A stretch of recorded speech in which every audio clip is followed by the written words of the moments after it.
tipos de interés muy bajos.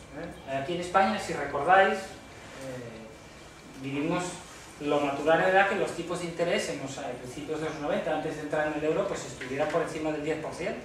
Las hipotecas llegaban a costar el 20%, se podían obtener rendimientos en una libreta, una cuenta corriente del 14, del 12%. Eso respondía al ahorro que teníamos internos. Había poco ahorro, luego el ahorro era caro, y pasamos a una situación con unos tipos de interés muy bajos. Esto en España. A nivel mundial pasó algo parecido con lo que hizo la Reserva Federal norteamericana después de una pequeña crisis que hubo en 2001. Bajó mucho los tipos de interés con el objetivo premeditado de salir de esa pequeña crisis a base de provocar crédito, endeudamiento. Fue deliberado. Y eso nos pasó aquí, igual, exactamente igual. Solo que aquí teníamos unas características propias que hicieron que la crisis fuera mucho más aguda. Digamos que los problemas que teníamos del pasado se agudizaron y se crearon unos nuevos. Nosotros tradicionalmente siempre tuvimos una dependencia del ahorro exterior que se agudizó, tuvimos una baja competitividad que se agudizó porque fundamentalmente crecimos en sectores de muy poco valor añadido, construcción, diversas ramas de los servicios más ligadas al consumo, con mano de obra normalmente barata, poco cualificada. Se le dio muy poca importancia a la cualificación, a la educación. El sistema educativo, bueno, ya vemos cómo está y cómo ha ido evolucionando, aunque, en fin, es susceptiblemente mejorable. Hemos tenido también siempre una dependencia tecnológica del exterior que se ha ido agudizando.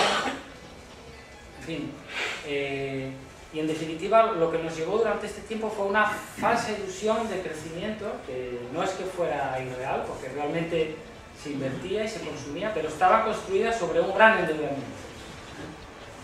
De cada 100 euros que producíamos, 10 nos endeudábamos, básicamente, en las épocas de gran auge.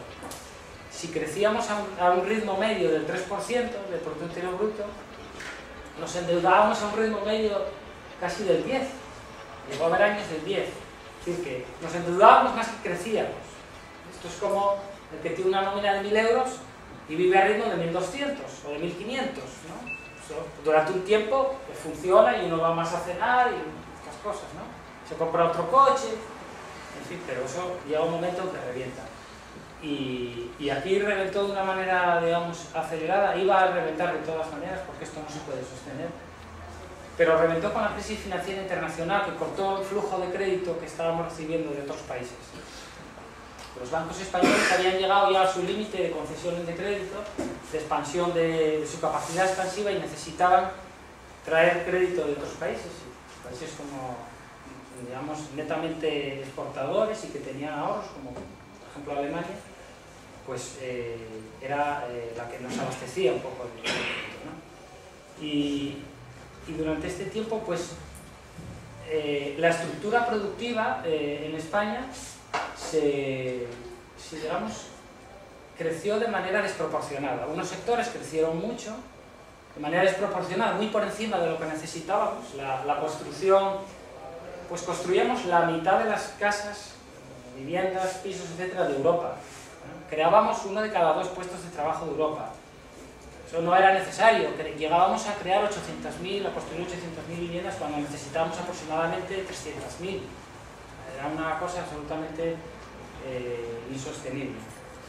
Y eso tiene muchas derivadas y una de ellas muy importante que la estamos sufriendo ahora es que generó muchos ingresos públicos. Y lo que le pasa al sector público es que se acomoda siempre a los ingresos que tiene. Entonces, el sector público durante toda esta década, que salimos de la crisis de principios de los 90, a mediados de los 90, hasta el 2007, que digamos fue el último año bueno, tuvo un crecimiento tremendo de los ingresos públicos. Y el gasto público se acomodó a esa disponibilidad que había de ingresos.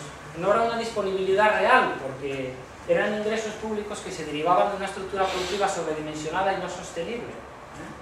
El obrero que estaba en la construcción y que era uno de los que formaba parte de las plantillas que construía esas 800.000 viviendas que no se podían sostener en el tiempo, pues iba a cenar, se iba de vacaciones, compraba coche, compraba ropa. Todos los sectores, en definitiva, se sobredimensionaron.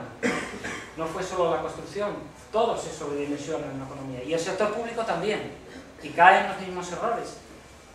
Y por desgracia los gestores públicos no tienen una visión a medio y largo plazo, y en este caso no tuvieron ninguna visión.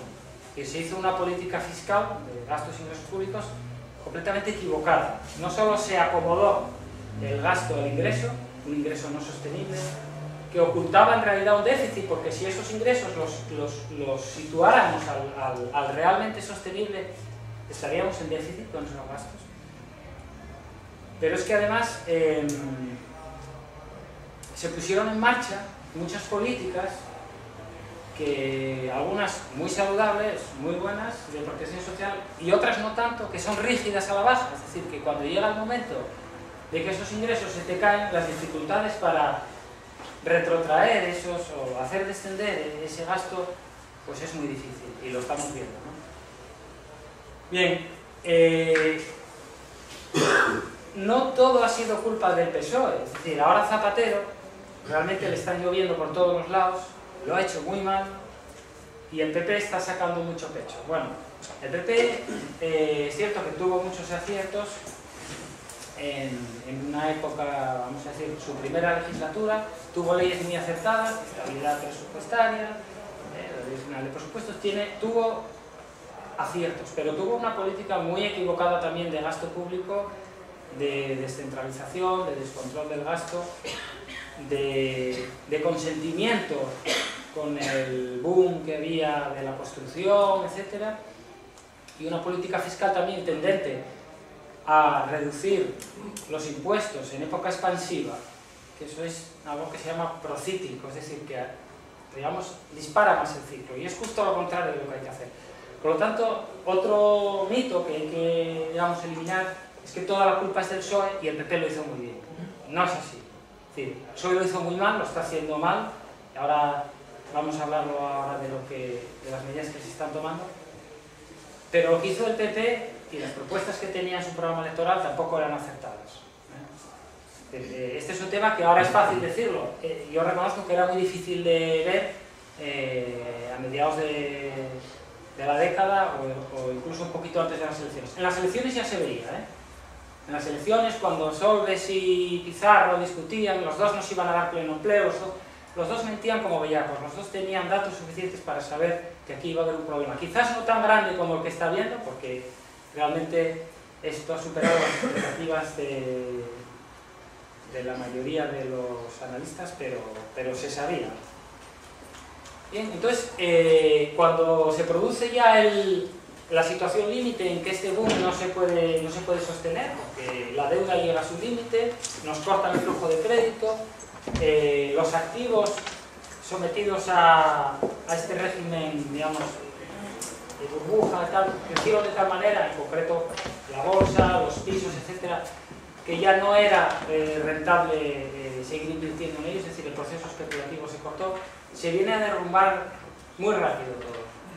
¿Y cuál fue la actitud del gobierno? Bueno, es bien conocida, ¿no? En primer lugar, negar la realidad, retrasar cualquier medida de ajuste, y a continuación, cuando la realidad se le viene encima, responde con más gasto. Es decir, se encontraron con un presupuesto, no vamos a decir que saneado, porque en el fondo encubría, como os dije, encubría un déficit si quitáramos los ingresos no sostenibles, pero aparentemente saneado. Estábamos en superávit, la deuda se había reducido notablemente hasta 36%, y se encontraron, digamos, la caja bastante bien. ¿Y qué dijeron? Bueno, pues esto lo arreglamos nosotros. No dijeron lo arreglamos entre todos, no, lo arreglamos nosotros. Lo arreglamos tirando de la caja, ¿no?